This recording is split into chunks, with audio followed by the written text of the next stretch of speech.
the reason why we're addicted to something is because whatever that thing is, it's attaching to each of these 6 human needs. And if the 6 human needs are there to create an addiction, can they also be used for sales? We need to hear their story and where they came from and why they're doing it. So really making sure that we're telling things about us that are important to them in this sales process. So how can we make our prospects feel significant? One of the things that we need to put into our pitch is... Hey, and welcome to the Jason Forrest Show. Today I'm with my wife, Mary Forrest, and we're talking about this one concept of why is it that some prospects buy from us and some prospects walk away? Well, I believe it lies in the secret of the 6 human needs psychology that's taught by Tony Robbins. Mary, let's talk about the 6 human needs. So it was a game-changing concept that I experienced when I went to a Tony Robbins conference, and you went to a Tony Robbins conference, and so what was when you first were introduced to these ideas? What was the big kind of takeaway as a whole before we break into each one?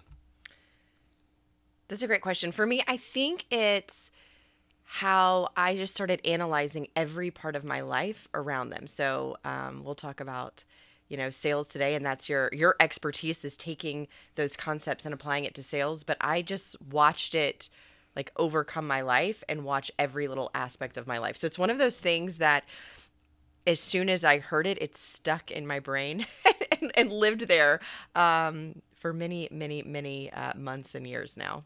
Yeah, so I remember I'm at this conference, this Tony Robbins conference, and for the first time, and he starts introducing again these 6 human needs, and the way that he frames it is that the reason why we're addicted to something is because whatever that thing is, it's attaching to each of these 6 human needs, each of these concepts. And I know the breakthrough that you and I both had while we were kind of listening to this was if the 6 human needs are there to create an addiction, then can they also be used for sales? Can they also be used for marketing? Can they also be used for business? And so we did is we took the 6 human needs psychology and we brought it back and we started teaching it to our clients from a sales perspective. And so that's what we're gonna unpack today. That sound good? Perfect. Okay. All right. So the first of the 6 human needs is this one need that is also similar to the Maslow's hierarchy of needs. It's on the base of the need, and that's the need of certainty. That's the need of stability. So let's talk about that. What is this need of certainty, and how does it apply to sales? Yeah, so for me, it's the need of safety and knowing that I'm secure in what I'm moving forward with. So when I look at that is you called it the base, the foundational need, is the first thing as a salesperson when you're speaking with somebody is letting them know that, how safe it is to move forward with you, how secure your business is, how what you're doing is going to improve their life, not on any of the other exciting ways, but just as a safety. This is a sound, fiscally responsible decision to make. So this need of certainty, this is the thing that I believe all customers crave the most.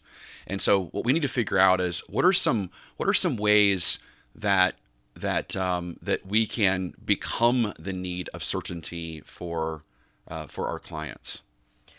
Well, look at how our clients come in. If anybody or a prospect walks in, they're walking in because they don't have certainty. They're walking in because they're ambiguous. I don't know if what I'm doing is what I want to keep doing or I want to change it. I don't know. There's a million options out there.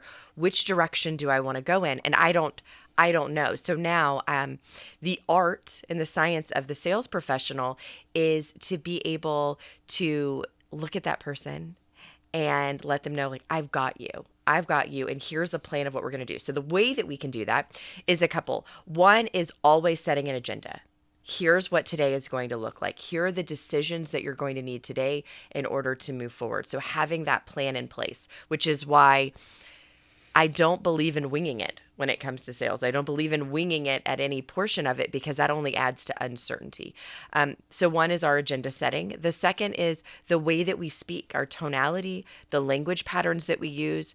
If we use an upspeak, the Ron Burgundy, that gives people a lot of insecurity of, did she just ask a question? Does she know what she's talking about?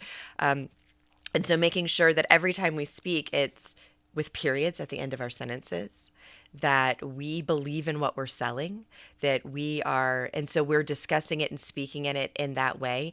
And we don't have to know everything. So you can tell somebody, I'm not sure that this is the right option for you yet, but let me ask you some questions so that we can determine the best way for you to move forward, whether that's with us, whether that's staying with what you already do, or whether that's with another provider. So you can not know every answer and still speak with a ton of certainty and direction for someone. Yeah. So it's interesting because I think that this primal need of certainty, to feel safe, to feel secure. What we could really say is that the reason why they're even talking to a salesperson to begin with is because they're starting to feel uncertain in the product or service that they currently have as it relates to solving the problem they have, to moving them towards this life improvement, towards this solution, this goal that they're trying to achieve. And so I think it's also important to figure out and ask questions about that, right? So what are some questions that we could ask the customer on why is it that they're uncertain with what they have? How can we get them to admit that they're uncertain with their current product, their current solution, their current service, so that we can provide certainty for them in our solution? Well, I think it's asking a lot of questions around what they're currently doing. And so, I think most salespeople are really good about like pain points and let's find out what they don't like. But I think it's equally as important to figure out what is still working for them and what they do like and why they originally chose the product or service that they did at that time. That product or service was the winner the last time they were uncertain. And so knowing what made it the winner and why it's so wonderful and what they still like about it is going to be just as important. So if we know what they don't like, which I think most salespeople are already doing, what they do like, and then what are the things that they're really wanting and looking for that they haven't had yet? And then, from there we can go into even more conversations. If we can figure out something that they need that they don't even know exists, now that's another level, but that would be a really going deep into the whys on what they're looking for and how their life could improve. Yeah, one of the things that I believe is that the product and service normally doesn't change. It's that their life or their problems have changed. And so think about when a person moves into a home, the home at that exact moment is perfect for them. It gives them all kinds of certainty, all kinds of peace, all kinds of joy. But then stuff happens. They get richer, they get older, they have kids. Their circumstances change in a way that the home becomes uncertain for them. It doesn't work like it used to. And I think that's an important thing to think about, that we need to figure out, like you said, we need to figure out how did this home, how did this product, how did this solution, whatever we're representing, how did it bring them certainty to begin with? And then it's not usually that the product changed, it's usually that their business changed or their life changed. And we got to figure out what that gap is and how their current product and solution is not providing that certainty from them anymore, or what they're trying to accomplish. So is that the question that you ask, is what's changed in your life recently, or how is your business changing right now that this won't work for you anymore? I think that's a great question. And I also think it's acknowledging that the product or solution, it did provide certainty for them in the beginning. And so in NLP, in neuro-linguistic programming, we would call that match-pace leading, where the first thing that we're going to do is get them to agree. So when you first bought blank, when you first decided to move forward with blank, it provided a lot of value for you, and you said it helped you in the following ways. You said it benefited you in the following ways, and would you agree with that? And of course, they're going to say, yeah, absolutely. So I'm curious, how has your business changed that software is not working for you anymore? or that fractional CFO is not working for you anymore, or that this office space, maybe you're a commercial leasing agent, this office space is not working for you anymore. So that's a great technique because it's also easy for them to be able to answer that question because you're acknowledging the fact that it was working at one time. You're getting them to agree that it was working at one time, and now you're leading them to tell you how it's not working anymore.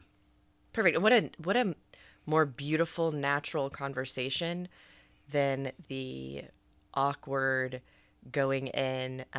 Tell me what's not working for you. Oh, I can't believe you purchased. Oh man, you went forward with them. Oh, that's a huge mistake, right? And in all of those conversations, you're making somebody feel dumb.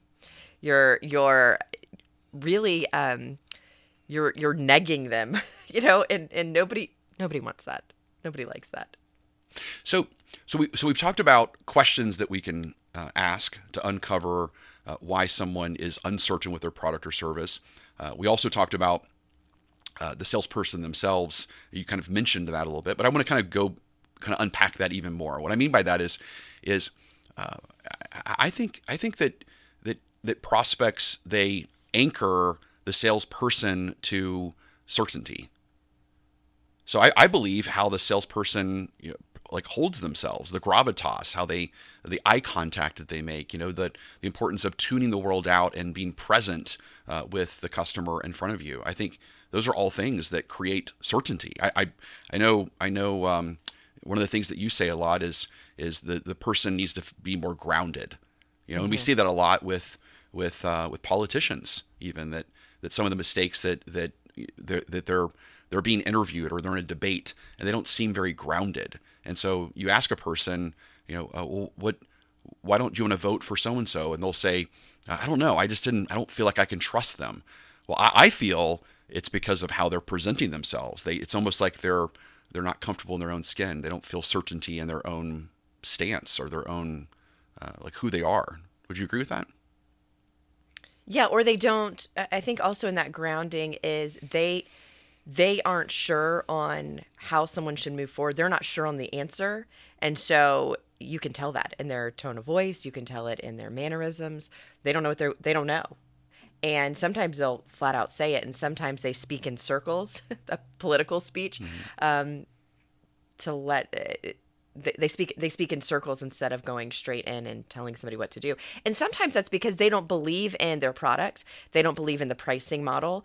And so you cannot convey certainty in these if you don't already have it. And so if you don't, you should go talk to the owner of your company, your boss, and ask about it so that you feel grounded first. Otherwise, you can't have anybody else feel grounded in their conversation and their decision to move forward with you. So I think a great drill, a great technique, a strategy that a salesperson can do to really sell themselves on that certainty, on creating that certainty, is probably go through vocal exercises like the reason the reason you can be certain in me is, or the reason you can trust our product is, or the reason you can count on us is, or the reason why we charge what we're charging is. I think it's important to be able to say that. And then the exercise that I think would be phenomenal for a person to do is to work with someone else, like to work with someone else and say, am I congruent? Because if I'm saying to you, the reason why we charge 20% more than so-and-so is blank, you need to feed it. You need to like see me and see, do you believe that I believe that? Yeah, congruency. What a great word. Because I think sometimes our heart and our mind and our mouth are not in alignment. And that's that congruency. I feel it in my heart for you. I know in my mind intellectually this is the right decision for you. And when that's in alignment, it now shows up in our words and they come out differently. So I think that's a great exercise. So if people are listening right now, an exercise you want to do again is just practice these vocal exercises of, again, the reason you can trust me is, the reason you can count on me is, the reason we charge 20% more than the competition is, the reason why people pay 20% more is, the reason we're not going to lower our price is, the reason why you can depend on us is. And these are important. And then again, I think it's very, very important that that you find people that you can trust. Maybe it's coworkers, maybe it's a significant other, and they should give you feedback. Do they believe that you believe in what you're saying? Because if they don't, then again, it's going to create this uncertainty. That's fun. So there was one of the classes that I had this week. We did an exercise going through of why, tell me the reason that you work for the company that you did. So I had everybody agree, like, could you work other places? Are you marketable? So you have chosen to work at the company that you do. You could go other places. So I want to know, first of all, tell me the reason why you originally chose to work for this company. And then tell me again the reason that you work there today. Because you're even more marketable today than you were the day that you got hired. So your options are greater. Why are you still choosing this?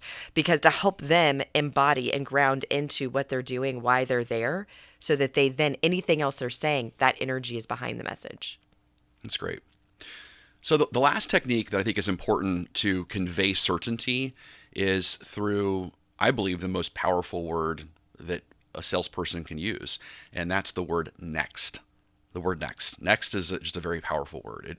It creates a tremendous amount of glue and direction in the sales process. So it's the next thing that we're going to talk about is. I know you had a concern about blank, so the next thing we're going to discuss is now that you have said that you agree that you have to make a change. The next thing we're going to talk about is blank. Just that powerful word of next. Again, it creates certainty in the overall experience. So when I was in my event planner days and I had the event business, there is a term that is used called the Ritz-Carlton effect. And so the Ritz-Carlton effect is that feeling that you get when you walk into a Ritz-Carlton hotel. You feel like you automatically know like where the bathroom is, or you automatically know where the front desk is to check in. It feels intuitive to you. It's not intuitive. It is great design. It is great structure. And so as an event planner, that was one of the questions that we would always ask ourselves is, does this event have the Ritz-Carlton effect? Do you walk in to the cocktail hour and you intuitively know where the bar is? You intuitively know if you should sit or stand. Because we've all been to those awkward events that you walk into and you're like, am I supposed to take my seat? Am I supposed to stand here? Where do I go? What do I do? And so what's really interesting is I think with the next, what you're doing is you're adding the Ritz-Carlton effect to the sales process where I'm working with my sales professional and it just feels intuitive. We naturally know what we're doing next and where to go and what's coming up. So it does give that a tremendous amount of certainty. I believe that a lot of people I don't say they don't have social anxiety, but I think it's heightened because of the amount of experiences that have had poor planning on the event side, where people have spent so much time feeling awkward of not knowing what to do, where I'm supposed to go, what happens next, that this anxiety comes up that we now attach to, oh, it must be because I'm in a social setting. It must be because I'm at a wedding. It must be because I don't know everybody here. And really, it's the design of it. And so if we can design our sales process to be as intuitive and fluid as a Ritz-Carlton hotel, now we're on to something fun. That's wonderful. That's wonderful. So sell as if you're embodying the Ritz-Carlton essence and experience, and that's great. Okay, so why do people like roller coasters? Why do people like going to Universal or Disney, or why do they like that? The excitement, the thrill of it. They like the excitement, the thrill. So the second of the 6 human needs is the need of variety. And people say variety is the spice of life. And so, but this is an interesting one. This is about creating fun, about creating excitement, that thrill. And so right now, let's talk about how salespeople can uncover why their current product and service is boring. At the same time, how we can anchor or connect that variety, that fun, that excitement, that thrill to our sales experience, and at the same time, our product and service. One of my favorite things that you say is that it's not that people don't like salespeople; it's that they like unhelpful, unethical, or boring salespeople. And this one really goes to like, don't be boring and keep that variety. So one is if fun is one of my most important drivers in need. But I think if you're bored in your sales process, they're bored in your sales process. If you're bored with what you're saying, they're bored with what they're saying. And so I always, go into our sales team and say, if you're not having fun, please hang up the phone. Get off the phone. You're more damaging if you're miserable doing this than if you're just having a good time. So figure out how to have fun, or please don't make another phone call today, because it's not getting anyone anywhere. So I think for each one of us too, there's something in that of what would make this fun for you. Yeah, it's so one of the things that I believe, and it kind of yes and what you're saying, is that when people ask me, did you do a good job in that sales presentation or that sales call, or if you ask me sometimes, how did you feel about the speaking event that you did, the keynote that you did for a big company, and I'll say, well, I think I did really well, and you'll say, well, why do you feel that way?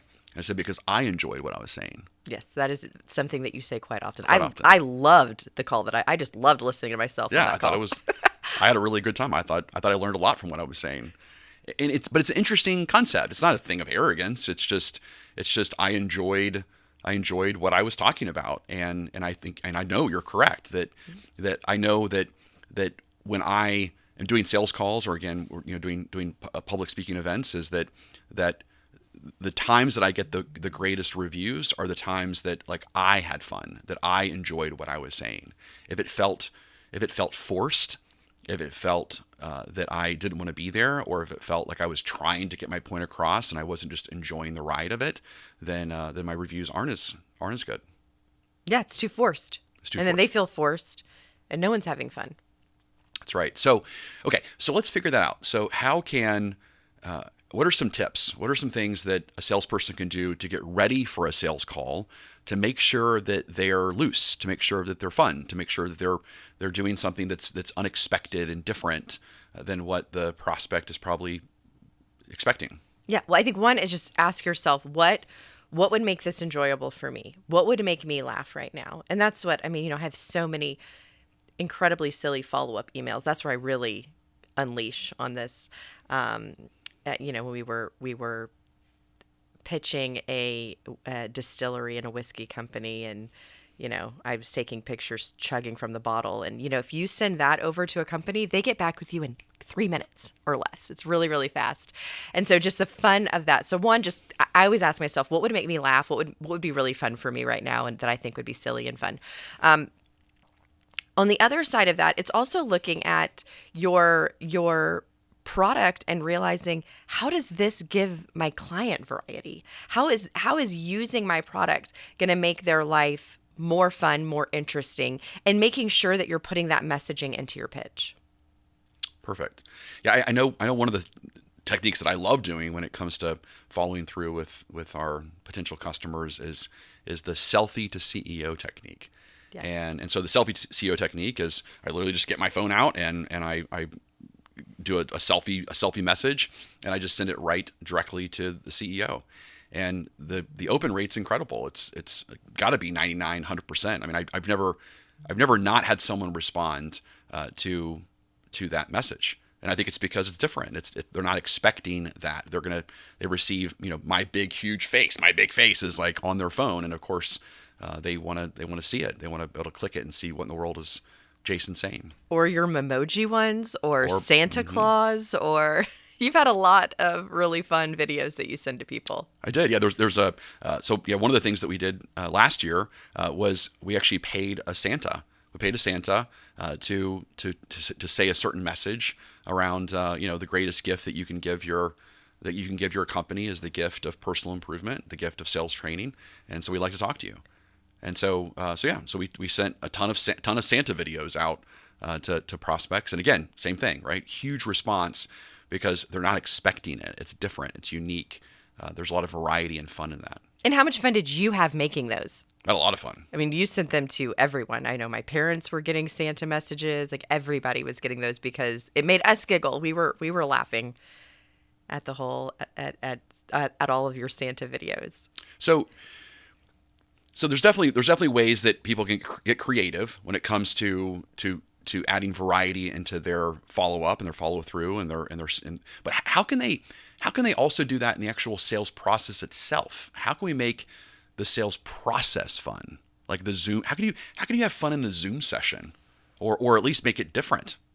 Yeah, that's good. Well, you have a ton of ways, so I'm excited for you to share some of yours. But the things that I'll do, because I'm less technologically advanced, so I like anything that is we can play with or show or demonstrate, so that there's now another element into it.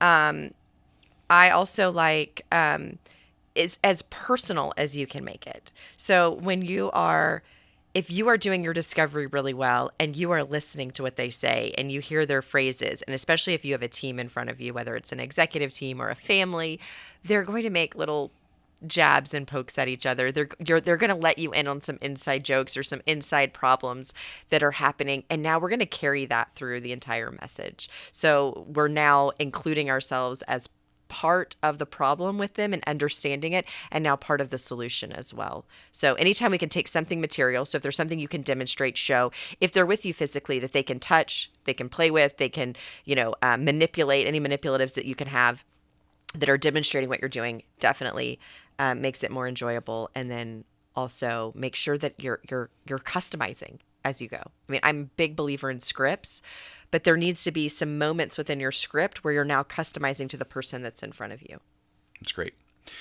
Yeah. So the biggest thing that I do, I think is fun, is different. I was fun, but it's different, and that's that if I'm on a Zoom presentation with someone, I like to share my screen a lot, and I like to draw. I like to get my little mouse out, and I like to draw and to show videos and to be able to kind of walk things through with people. And it's interesting because just that aspect of even something simple as like drawing on the screen or collaborating with them, and or just involving them in the process, where a lot of times I'll share a Word document, and we'll start typing. I'll start typing the conversation that we're having. I'll start typing the problem they're having, the goals they have, their current sales revenue, the desired sales revenue. What are some of the top 3 problems they're having? But just having them like be a part of that experience gives them a lot of variety. They're not used to that. They're used to talking to a salesperson that's just like a talking head over a Zoom, but doesn't share the screen, doesn't change things up.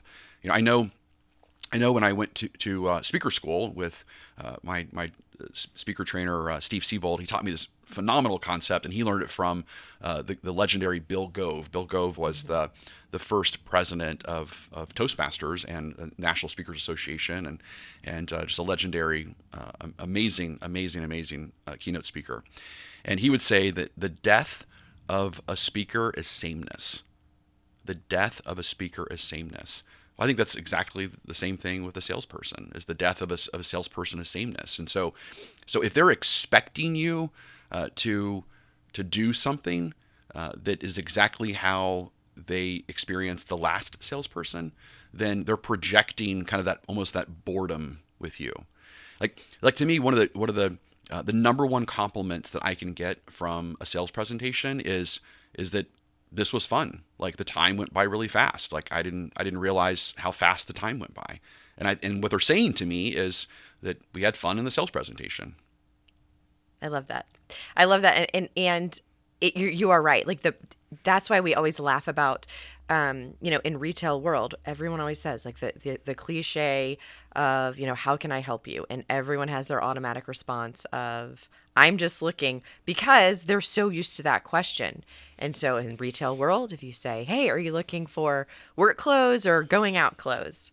All of a sudden, nobody has a response to that and or automatic response to that. And so they can be present with you, they can move forward, and you can start a conversation. But anything that we're doing that is expected is boring, and it is, or that we're saying it in an expected way, and we're going to get a not a very good response from it because it's already automatic and planned. Perfect. Okay, so we all know that your prospects, they're not just looking for a product. They're not just looking for a service. They're looking to feel important.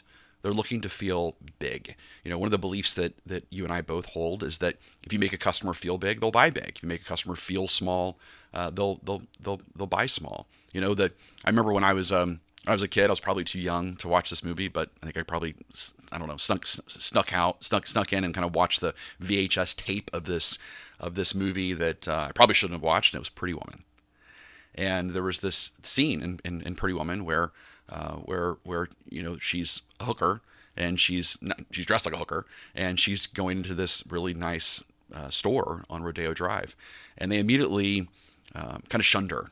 They made her feel small, even though she had the credit card of this billionaire and she could spend whatever she wanted to spend. And of course, she walks out, and people who've seen the movie, Richard Gere comes back and takes her back into the store, and she immediately says, mistake, big mistake. And of course, she walks out and goes and spends, whatever, thousands of dollars in clothes somewhere else. And it was interesting because that's a great example of the third of the 6 human needs, and that's the need of significance. Is people need to feel important. They need to feel big. And if they feel big, they will buy big. And if they feel small, they will buy small. And so let's talk about that. So how can we make our prospects feel significant?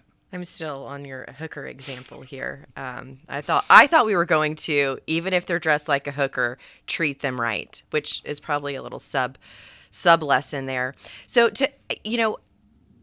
compliment them on what they're doing well, compliment them on the decision to make a change, on the strength that it takes to make a change, and praise them on the decisions made along the way. It takes a tremendous amount of energy and brain power to make all the decisions that it does to make a large purchase.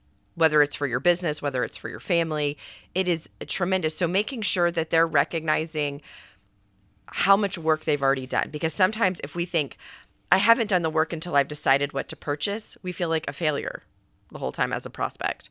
But if we're like, wait a second, I've already decided I'm definitely leaving what I have. I definitely want this type of product. I definitely want to work with this type of company. We that progress equals happiness. So making sure that they recognize the progress they've made, the big decisions, that this is a big deal, and that they're on the right track is where I would start with that. Got it. Okay, so if our whole goal, then one of our goals, it sounds like, is to make them feel big, so they buy big. I think salespeople make a lot of mistakes on making people feel small, like, for example, not being present, not paying attention to them, being distracted. You're either in person or, again, you're on Zoom and you're not making eye contact. You're looking somewhere else. You keep saying, "Oh, I'm sorry, I need to get this call real fast," or "Can you just give me a second?" And you seem very like they're not important. And so what are some other things that you've seen salespeople do that are huge mistakes, like huge blunders that can be easily fixed, like giving people their presence and their attention to make them feel big? What other things are you noticing that salespeople are, again, doing wrong that's making the customer feel small? Well, sometimes one of the things I've seen recently on some shop videos are a prospect bringing up a problem or a question and it being ignored by the salesperson, just like, yep, that's it. And so if we're not taking what they're saying seriously, then we make them feel like, oh, that must have been a dumb question, or they think I'm dumb, or I'm not here. There's little things like we need to be, as salespeople, on top of it, and we need to be thinking about what's the next thing that they're going to need. Now, because my brain's in retail space right now, when you're walking by and you have all the clothes over your arm and you're walking by salespeople that are talking, or they're asking everybody else how they're doing and they're not talking to you, all of a sudden you're like, do I not belong here? Am I too old? Am I too young? Am I not rich enough? Like, what's going on that I'm not being served? So one is paying attention to people, listening to the little breadcrumbs that they leave around what's important to them, and acting on those ways. Let me see if I can think of any other really big mistakes. I think the other is just criticizing decisions they've made in the past or options that they're thinking of, trying to make yourself feel better, but it doesn't work. It doesn't work when we do that, because they did make this decision in the past and it wasn't a bad decision, and to act as if it would be a flaw. That's great. Also something that comes to mind to me as well on again, making people feel big is getting them to tell a story about the purchase that they made in the past, and how awesome it is that they're capable of making this even bigger purchase. Like, so for example, if I'm talking to a business owner, I want them to tell me their story of their entrepreneurial journey. I want them to tell me their story of how did they, decide to leave corporate America and put the entire world on them, and to the risk that they took and the problem they're trying to solve, and maybe even tell me their story of has it always been easy, or what's been their biggest mistakes that they've made. Now it's interesting; it has to be super genuine. So Right. so for me, it's not an act. It's I mean, I am an entrepreneur, and so I love entrepreneurial stories. I think they're very cool. I think it's interesting to hear people share that story, and I think it's very admirable and honorable that an entrepreneur is kind of betting everything on themselves, that they believe they are the problem, they're the solution, and they're here to obviously help out their employees and help out the world in some sort of mission. But I think it's important getting them to tell you that story, because what it does from another NLP perspective is it also is anchoring like their significance to what they're doing, to spending time with you. People like to spend time with people that make them feel important, that make them feel big and special. Well, and think about how many companies we've worked with that their original training, the training that they had within the company before we came in, taught the salespeople, hey, as soon as you get a prospect in front of you, I want you to look at them and I want you to tell them our story as a company. I want you to tell them about, our founders, and and tell them this whole story about who we are and why we came in. And guess what? That person in front of you does not care yet. They don't care. And so I like this flip that you just did of, no, we need to hear their story and where they came from and why they're doing it. And I do. The question that I use the most is, especially when I'm going into an industry that I don't know a lot about, or I don't have a lot of history in, I was like, I'm so curious about that. One, how did you come up with the idea for this company? And then second is, what was the problem you were trying to solve? Like, tell me what was the big problem that you saw that you were so irritated with that you decided, that's it. I'm going to start a company and I'm going to fix this. I'm going to do it. Tell me that story. And so those two give me a lot of connection and real rapport with my prospect. That's great. So to me, there's one word that's kind of popping up in my head right now that I believe if every salesperson could really own this word and kind of live out this word, that they would embody significance, and that's the word of collaboration. And it's interesting because when I was a young punk salesperson, that was not a word that I used. That was not a word that I believed in, was collaboration. I believed that I am right and you are wrong, and you're going to listen to me, and I'm going to tell you exactly, what you need to do and what you need to think about, and the next step, and I didn't even know how to spell collaboration. But what's interesting is that's all changed for us now. I mean, like the first step that we do when we teach people our 12-step sales process is, sure, we have the 12-step sales process, but they know how to sell what they're selling. I mean, the founder, the owner, the top salesperson, they have certain words that they're already using that are working.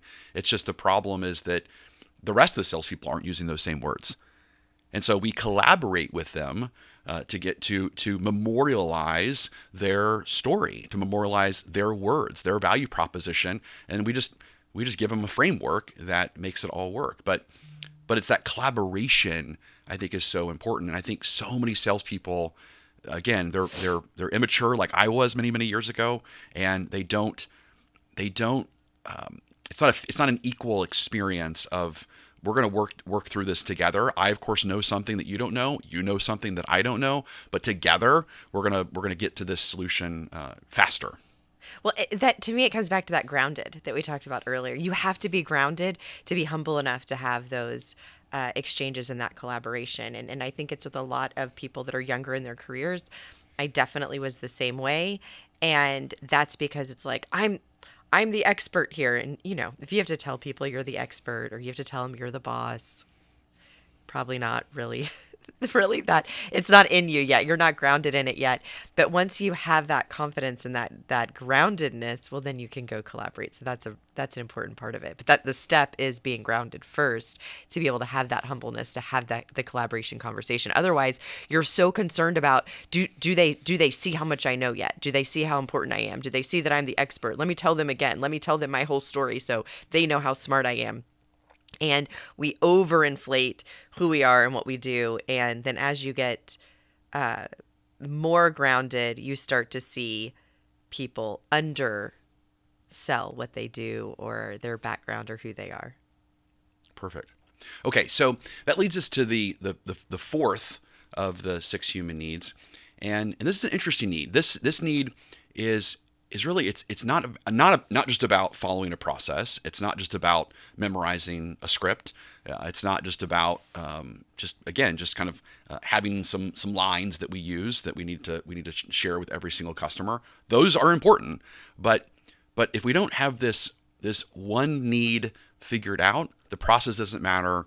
The scripts really don't matter, and that's the need of connection, the need of love and connection, to be able to feel what the prospect feels. That they say, you know what, this person really gets me.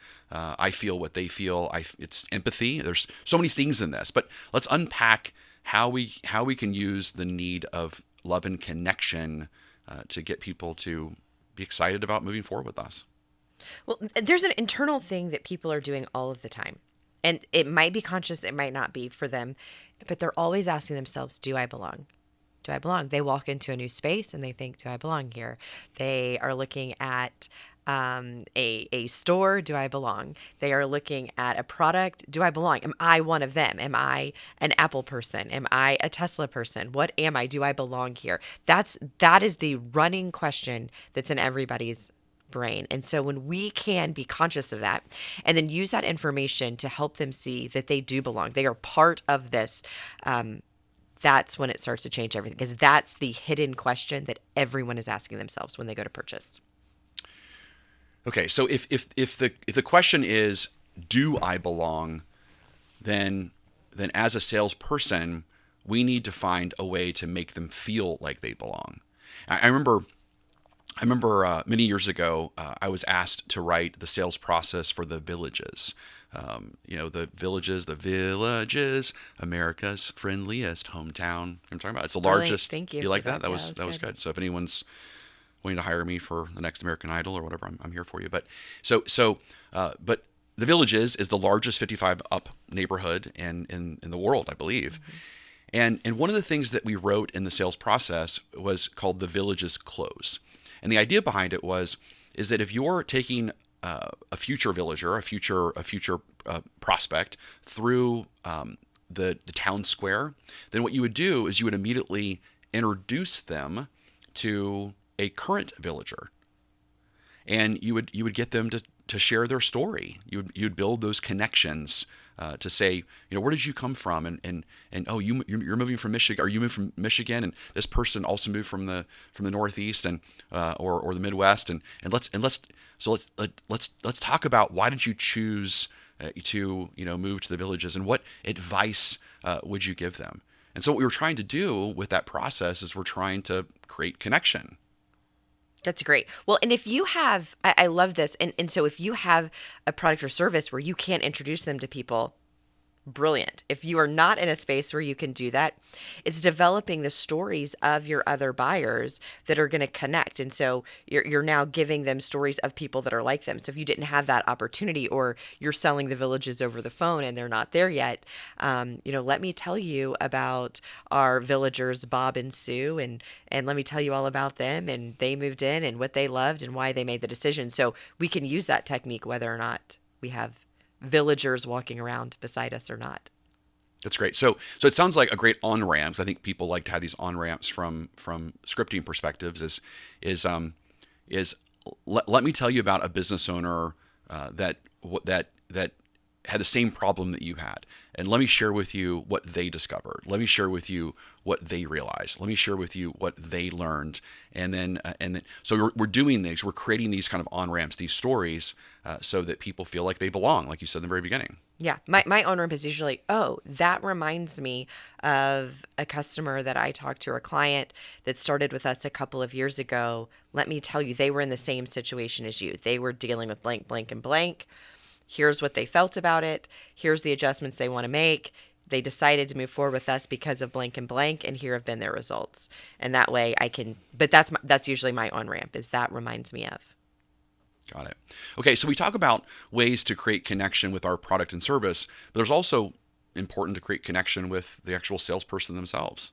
And so I think it's important that everyone's listening right now, they take some time and they start to develop their own, like their own story. The like, for example, again, an on-ramp would be something like this. It would be, out of all the companies that I could have worked for, the reason I chose to work for ABC is blank. And the reason why, what I love about ABC is blank. And, the true, like, difference of them is blank. But like having that like connection story, I think is also important. So they feel that you're a human being and that they can relate to you, I think is important. What else could a salesperson do to kind of build their own kind of connection stories? Well, I move away. So I just go to what they should not do. I can't help it. That's the way my brain works. So where I see this start to mess up or get faulty for people is deciding that I'm going to tell this story. I'm going to tell you about where I grew up when it has nothing to do with what I'm selling. I'm going to tell you about my siblings. It has nothing to do with what I'm selling. I'm going to tell you about my dog and the new trick that he learned that has nothing to do with what I'm selling. And so we give a lot of details that actually we think that it's connecting us with somebody, but it's really pulling us apart from them because they're like, why do I have to listen to this? What does this have to do with it? But when you're doing exactly what you said, which is, let me tell you why I chose to work here. I'm learning about me as a person, but I'm also embedding sales messages about my company. So I'm doing both. It's important to them. It matters to them, but I'm not doing this, again, something that's important to me that has nothing to do with them and actually could pull it apart. So if I said, I really love, what's my new pastime? My cross stitching. Oh, I'm such a grandma. So I really love my cross stitching. And they're like, oh my God, I hate that. That's like the grossest thing ever. We're like super modern. I've now told them something about me that actually separates us. They don't know me to like me to think that that's quirky or fun or cute or anything. It's separating. So really making sure that we're telling things about us that are important to them in this sales process. I like that. Yeah, it's interesting because rapport is being on the same page with them, but we could easily get out of rapport by not being relatable. That's great. The last thing I want to talk about when it comes to connection is this whole belief system of, should we script something or should we not script something? And I know there's a lot of sales trainers out there that talk about, being completely free and don't script anything and almost kind of go rogue. We of course don't believe that. We believe that 100% you should script it. You should kind of plan out exactly what you're going to say. But the reason I believe scripting actually leads to more connection is because now I don't have to focus on what I'm going to say next. I can focus on connecting with you, which is interesting. So now I can focus on trying to be one with you and really understand what you're trying to do because I already have this script memorized. I already have this framework memorized, which I think that's kind of like a paradox of what people would normally think. They normally think that if I'm going to be scripted, I'm going to be robotic and I'm not going to pay attention. And my whole belief system is the reason why they're not paying attention is because they haven't memorized it enough. They haven't embodied the script enough. But if they can embody it and they can memorize it, then that actually allows them to be free to be able to, again, build that connection that they need. Well, and it goes back to grounding too. Because if I'm so frantic and I don't trust myself enough that the answer is going to be there when you ask it, that I'm going to know what to say next, I'm going to know what to do next, and I'm frantic about that, I'm not listening to you, which means I'm missing the little breadcrumbs. I'm not really understanding you, which means I'm probably going to give you not the best solution, I'm not going to be able to customize my process because I'm not really present with you. And so it's really important that we are able to, I believe, have that completely memorized. Now, you're not going to say it as if it's memorized because, again, remember, I want it to be custom for them along the way within a framework, within a structure. And so I want to be able to do that, but the only way is through memorizing it. I agree with you. But that's just one of many terrible sales techniques that are given by trainers. By poser trainers, by posers. Okay. Well, it's really they're poser salespeople, but they're real trainers. They're being paid real money to give really bad advice. 100%. Okay, so this leads us to the fifth of the six human needs. And, that a customer is not just trying to buy a product or service, they're trying to buy life improvement. They're trying to buy a vehicle to make them better, to make their marriage better, to make their parenting better, to make their business better, to give them, to improve, to achieve something that they can't currently achieve. And so, of the six human needs, this is the need of growth, I end all of my videos with, this is Jason Forrest, push yourself to become a better version of you. I believe that we can always be better. But let's talk about how we can connect the need of growth to our sales experience with our customers. Well, one of the things that we need to put into our pitch is how will this one grow with them? How will this take them to the next level? How is this going to change their life for the better? Now, one of the things that we have to be careful on is making sure that first we tell them everything that's going to stay the same before we give them the message of growth that's next. And that's just because in change and the psychology of change is there's an amount of resistance that's in all people. Some people have less resistance to change and to growth.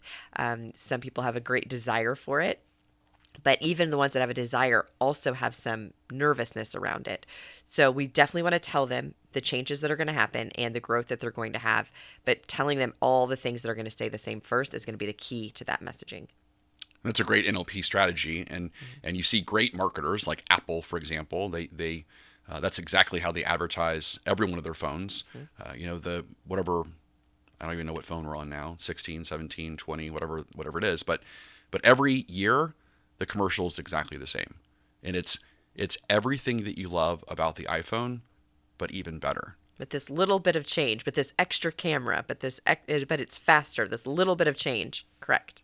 And that's a commercial. You've never, ever heard an iPhone commercial say, this is radically different.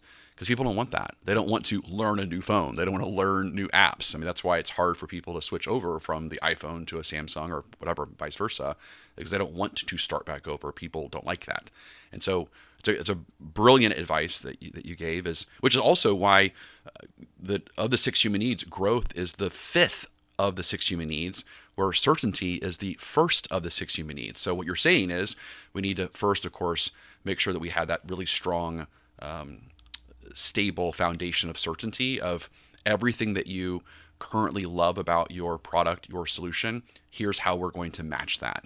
Here's how we're going to give you everything that you love, but we're also going to give you these new improvements that your current product or solution is not providing for you. And at the same time, it's going, like you said, I love it. It's going to grow with you. It's going to be flexible to be able to grow with where you're trying to go. Yeah, the next version of you. And you're right. You used to always say, when certainty is lost, all is lost, which is true on these. If you don't have a strong foundation of certainty, people don't want to hear about your growth. If you don't have a strong foundation of certainty and you're just telling them about the variety they're going to get, that feels unstable and insecure. People don't like that. You don't want to just have a roller coaster. In fact, when we were at Elizabeth, our youngest, and I were at Universal recently, we had fast passes. And there was even times where I had not gotten my equilibrium right. And I'm like, let's just get in the regular line because I just need to stand for 20 minutes or 30 minutes. I cannot get just right back on a roller coaster, even though I love roller coasters. But it was too much variety there. I need a little bit of certainty. I need to stand in line. We need to eat a hot dog. We need like a moment, because if there's no certainty, you don't care about variety. So certainty definitely is your foundation for all of them. Perfect. Okay, so another technique that comes to mind when it comes to selling growth is again, number one, we got to make sure that we get the prospect to tell us how their current product or service, again, is not growing with them. It's not helping them achieve whatever this goal is they're trying to achieve. That's very, very important that we get them to share that. But those of you who are listening right now that have solutions that can evolve over time, and there's different variations of that, then I think it's important to let them know that. That today, that when you move forward with us, the first thing you're going to do is phase one. And phase one is we're going to do this and this and this, and it's going to build stability, and it's going to help you get started, create traction. And then once we accomplish that and you achieve your goal of blank, then we're going to up it and we're going to go to phase two. And phase two is where we're going to do this, this, and this. Like I know in our company, we do that, right? It's all about the first thing that we do is build mental resiliency, and we build mental toughness for our customers. And then, of course, we teach them a process. And then once they learn the process, then phase three is remove the resistance. We remove the leashes. We remove the head trash that keeps them from it. And then the next phase, of course, is to teach the sales managers how to be better coaches and leaders and how to hold it accountable. And then, of course, we work with the executive team on how they can become a sales culture of excellence and not just a product or service that has a sales department, but of course, a sales organization that happens to sell blank. But to me, customers like that. They like to know that what they're buying today is not just going to be the end, because people don't want to change a lot, especially when you're selling, again, a service or some sort of solution. They don't have to know that you're going to be that it's the end of the line 12 months from now. They want to know that you have something else that you can offer them, after this is over, so they don't have to switch and go to a different vendor. Beautiful. Beautiful. You're absolutely right. Perfect. Okay, so this really rounds it. So we've again, we've talked about so far the first of the 6 human needs, the 5 of the 6 human needs, and so now let's talk about the 6 of the 6 human needs, and that's an interesting need. It's really a spiritual need. People say that growth is also a spiritual need, but this is the need of contribution. And this is a tricky need. This is really an advanced need of how can we help our customers in the sales experience realize that our product or service is going to help them contribute more to the world, to the economy, to their kids, to their family. So how can we do that? How can we help them connect the need of contribution? Well, we need to, whatever we're selling them is making their life easier in some way. And so it's probably making the lives easier of their employees, of their family members, of their friends. And so making sure that that's part of our messaging. So it's not just about you, but also, Jason, when you purchase this for the company, how does that affect your sales team? How does that affect your marketing team or your operations team? How will their life improve? And getting you to give me those answers back so that you're seeing that this is not a selfish buy. This is something that's going to help everybody else. Or, Jason, you're wanting to buy this, new vacation home for your family. Like I'm sliding that in there. So tell me, how will your family use it? What will your kids say? What will your wife say? What family would you like to come and visit here with you? And so that way too, you're helping them verbalize and say out loud and to recognize how many people are going to be affected by the purchase and that it's not just about them. That's great. And I 100% believe that people do more for others than they do for themselves. I know this past weekend I did a 14-mile Spartan race with Saunders, our 16-year-old son, and I didn't want to do it. You did not want to do it. I didn't want to do it. And we drove to San Antonio to go do this, and it's not that I'm against these things. I mean, we just did one 30 days ago, but I didn't want to do another one. But I did it because of him. I did it because he wanted to do it, and it's a good thing for a 16-year-old boy to do this. But yeah, 14 and a half miles, the Spartan race, 50 different obstacles. It took the entire day and weekend. You came down as well, and we drove down as a family to go do this. But it's interesting because that's contribution. It's the reason why I decided to do this Spartan race and buy the Spartan race, and we all went down there, is because it wasn't about me, it was about him. It was about giving something to him. And the word that comes to mind right now that I think is the perfect word for contribution is legacy. Is if you can ask that question, if you can find a way to ask the customer about the legacy that they're trying to create, then that changes everything. So, for example, if you are selling to a business owner, get them to say their legacy. Like, what's the legacy they want to leave to their family? What's the legacy they want to leave to their employees?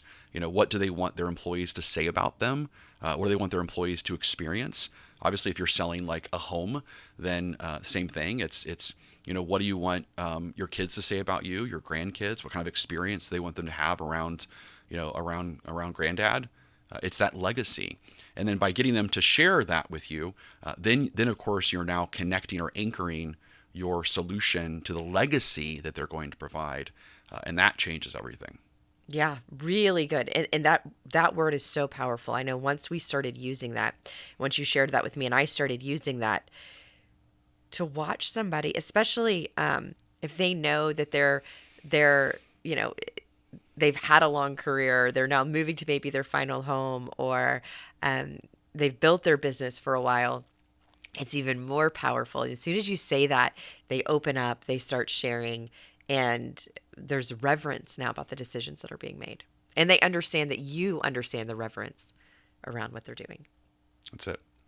Okay, so let's kind of connect all of these needs together. So again, the first time that we learned this was from Tony Robbins, and he actually introduced this whole concept called strategic intervention coaching, and it was really like kind of a way to help people overcome addictions.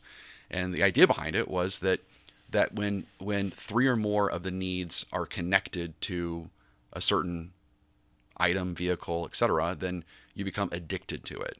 So, for example, like why people are addicted to smoking is because it gives them certainty. They have safety, security. They know exactly how they're going to feel when they smoke. It gives them variety because they get bored, in that cubicle all day, and they get to go take a smoke break. It gives them, love and connection in the sense that they get to go smoke with people. Most people don't smoke alone. That's not normal. It gives them significance when someone says, "Oh, you're a smoker." Right? It gives them significance. Of course, it doesn't give them growth and contribution. But one of the things that he would teach, that was really fascinating, is that you can't willpower your way out of an addiction. You have to take the addiction and you have to find a replacement vehicle, which is why so many people that, they quit smoking, they become, a CrossFit athlete, right? And they're so obsessed because now they know that this working out or this marathon is going to give them certainty. They know how it's going to feel. It's going to give them variety, change up their day. No one trains for a marathon by themselves or goes to CrossFit by themselves. So they, of course, have love and connection. They also have significance in the sense of the trophies and the awards and the medals that they get from the different accomplishments that they're getting. Now, of course, in that case, it becomes even a stronger addiction because now they have growth, they're improving, and usually contribution that they can mentor others. The reason why I'm sharing all this is because this to me is a really cool example about how a salesperson can also figure out like what's the need that the current product or service is not is fulfilling. Okay, so and then how can we again match that need, but at the same time, how can we become the missing need of what that product or service is not fulfilling? And that's when sales goes another level. Yeah. And it's all in listening. If you are doing great discovery, you're not telling them your whole story. You're listening to their story. You're listening to where this product or service fits into it. You will hear from their description what's still being met and what the missing need is. You'll be able to pull those out and then make sure that you, again, on the customizing of your pitch, you're adding in those elements. It's perfect.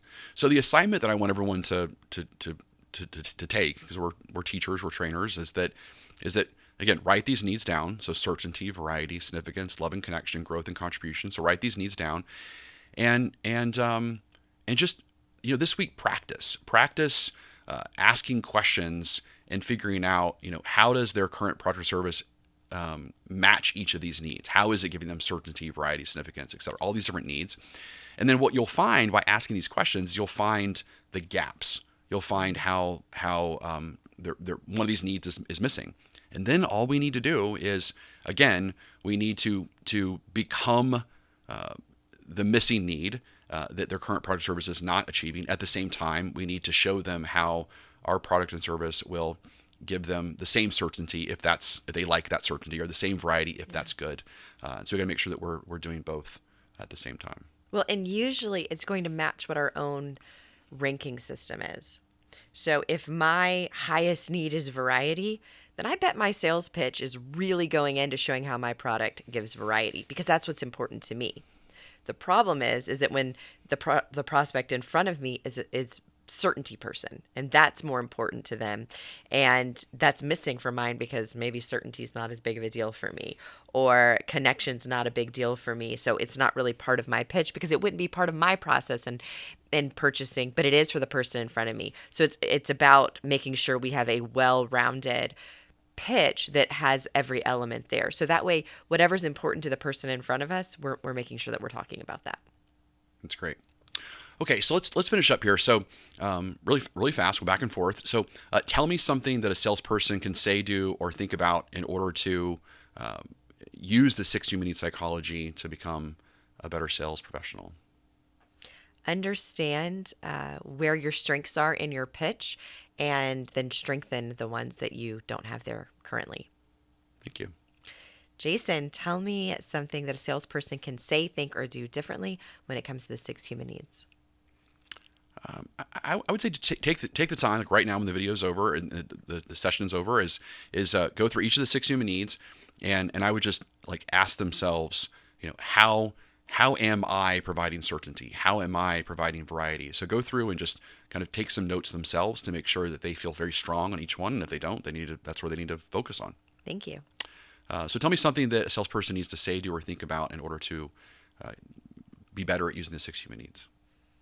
Make your prospect feel big so that they can buy big. Perfect. Jason, tell me something that a salesperson needs to say, think, or do differently when it comes to the 6 human needs. I think the biggest thing is just realize that you can't force a person to buy from you. You can't do that. It's a much kind of more elegant experience, and the elegance is, I'm not going to force you to buy from me, but I am going to ask a lot of questions. I'm going to figure out, again, how your product or service is not achieving your 6 human needs, and what's that missing need that we're not utilizing. And again, I need to kind of focus on that. I need to make sure that I become that missing need. And when I do that, then of course the customer, they just all of a sudden, it just feels right. It just feels like we should be moving forward together. All right, Mary, that's it. So this is a big one. This is a big topic today when it comes to unpacking the 6 human needs. The 6 human needs, again, can be used for so many different things. It can be used, again, to break an addiction. And in our case, of course, we use it to make our customers addicted to us, to make them addicted to moving forward with us as the right solution for them that feels right. All right. And so until next time, this is Jason Forrest. Push yourself, become a better version of you.